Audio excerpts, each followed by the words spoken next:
चतुरागमयोग शास्त्रा षडदर्शना दिवसिता नकळी परात्मा तो केविमी मतिलवाल्प विवेक अंशी वर्णीन सर्व विषया कुळकर्म सत्तू. तपस्विनी रुक्माई अंकुळ नेरकर यांच्या या दशक्रिये विधीनिमित्त होत असलेला हा कार्यक्रम आणि या कार्यक्रमाला उपस्थित परमपूजनीय परमादरणीय श्रद्धेय आचार्य प्रवर ब्रह्मविद्याशास्त्राचे गाढे अभ्यासक सिद्धांत बोध जाणणारे असे माझे गुरुतुल्य गुरुबंधू ज्येष्ठ श्रेष्ठ वडनेर भुजंग निवासी श्री बाबाजी, तदनंतर माझे परमस्नेही परमपूजनीय आदरणीय श्रद्धेय विद्वत्रत्न जवळाखान निवासी श्री गोविंदराज बाबाजी रित्तपुरकर, तदनंतर माझे परमपूज्य आदरणीय श्रद्धेय गुरुबंधू गोवर्धन मुनी दादाजी, तदनंतर परमपूजनीय आदरणीय श्रद्धेय माझे गुरुबंधू भक्तराज दादाजी, श्रेष्ठ गुरुबंधू परमपूजनीय आदरणीय श्रद्धेय मयंक मुनी दादाजी अंकुळ नेरकर. या महानुभाव पंथामध्ये अनेक आचार्य होऊन गेले आणि त्या अनेक आचार्यांमध्ये एक आचार्य असे होऊन गेले. ब्रह्मविद्याशास्त्राचे जाणते, रहस्य जाणणारे, ज्ञानमय आनंदमय शास्त्र जाणणारे ते विश्वनाथ व्यास बाळापूरकर. आणि त्या विश्वनाथ व्यास बाळापूरकरांनी एक अतिशय सुंदर ग्रंथ लिहिला. तो ग्रंथ आहे ज्ञान प्रबोध नावाचा.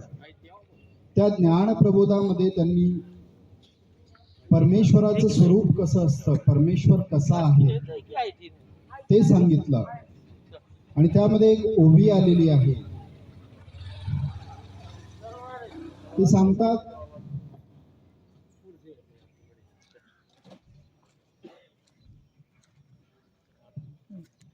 की परमेश्वर हा कसा आहे, जो जन्मादी बीजभूता ईश्वरू निजपिता तो अव्यक्तु कैवल्य दाता जय कृपा कर. जो परमेश्वर जन्माला बीजभूत आहे, परमेश्वर हा सर्वांच्याच जन्माला बीजभूत आहे. जसं बीज आहे आणि ते बीज आपण शेतीमध्ये पेरलं की त्याला खत पाणी टाकलं की त्याचा वृक्ष निर्माण होतो, तसा परमेश्वर हा सर्वांच्या जन्माला बीजभूत आहे. बीजभूत असून तो परमेश्वर प्रत्येकाच्या जन्माला कारण आहे, आदिकारण आहे आणि पालन पोषणालाही आदिकारण आहे. या सृष्टीवरती आपण बघतो अनेक प्राणी आहेत, अनेक जीव आहेत, वृक्ष आहेत, जलचर आहेत. ह्या सर्व काही योन्या आहेत. पण या योन्यांमध्ये उद्धरण होते का? म्हणजे या ज्या योन्या आहेत त्या कैवल्य पदाला प्राप्त करून घेऊ शकतात का? परमेश्वराचा जो आनंद आहे, परमेश्वराचं जे प्रेम आहे, जो मोक्ष आहे तो प्राप्त करून घेऊ शकतात काय? नाही. पशु पक्ष्यांना, जलचरांना, वृक्षांना परमेश्वराचा आनंद प्राप्त होत नाही. तो आनंद, तो कैवल्य, तो मोक्ष प्राप्त करायचा असेल तर केवळ मनुष्य देहच लागतो. आणि मनुष्य देहीच तो आचार धर्म, ती आचार प्रणाली पालन केल्यानंतर, परमेश्वराला जसं तसं अनुसरल्यानंतर तो परमेश्वराचा कैवल्यगड गाठल्या जातो. म्हणून तो जन्मादी बीजभूता, जन्माला तोच कारण आहे, आपल्या ही सृष्टीलाही तोच कारण आहे, सृष्टी चालवण्यालाही तोच कारण आहे आणि सृष्टीचा संहार करण्यालाही तोच कारण आहे.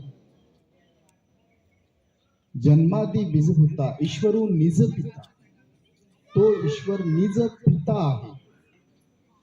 तो परमेश्वर आपल्या स्वकीय स्वरूपाचा आनंद देणारा आहे, निज साध्य स्वरूपाचा आनंद देणारा आहे. मग तो आनंद कुठं आहे हे आपल्याला माहिती आहे. आपण या संसारामध्ये जीवन जगत आहोत, पण जीवन जगत असताना आपण एक सहज वाक्प्रचार करतो, आनंद आनंद. आणि आपण म्हणतो की आम्हाला आनंद झाला, आम्हाला आनंद झाला, पण तो आनंद नाहीये. आम्हाला झालो संसारामध्ये झाला तो आनंद नाहीये. एखादा पुत्र झाला, एखाद्याला पुत्र झाला तर आपण म्हणतो की आनंद झाला, तो आनंद नाहीये, तो सुख आहे. आपल्या मनाला होतं ते सुख आहे. आनंद केवळ परमेश्वराचा आहे आणि तो आनंद केवळ आनंदच आहे, त्याच्यामध्ये दुःखाचं मिश्रण नाही आहे.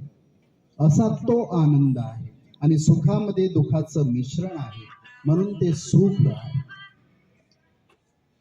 तर आनंद फक्त परमेश्वराचा प्राप्त, तो अव्यक्त कैवल्य दाता. तो परमेश्वर कसा आहे ते आचार्य म्हणतात की तो परमेश्वर अव्यक्त आहे, पण तो अव्यक्त असूनही कैवल्य दाता आहे. तो अव्यक्त कैवल्य दाता जय कृपा करी. ज्या वेळेस कृपा करतो ना त्यावेळेस हा जीव निश्चित म्हणजे निश्चित उद्धरून जातोच, असं परमेश्वराला म्हणायचं. आणि म्हणून माझं म्हणणं हेच आहे की या परमार्गाकडं, परमार्ग शब्द लक्षात घ्या, काहींना माहित असेल काहींना माहित नसेल. परमार्ग म्हणजे परमेश्वराचा जो मार्ग आहे तो मार्ग, इतर देवी देवतांचे मार्ग नाही. जसं स्वामींनी माळेकराच्या दृष्टांतामध्ये सांगितलं की आगा या वाटा जासी तरी नगरापुरा पाटणा, वरीपडा होसी ना या वाटा जासी तरी चोरे नागवी जशी का वागे खाई जशी. दोन वाटा आहेत संसारामध्ये सुद्धा आणि आपण एका वाटेला जातो. आपल्याला माहिती आहे का त्या वाटेला काय आहे?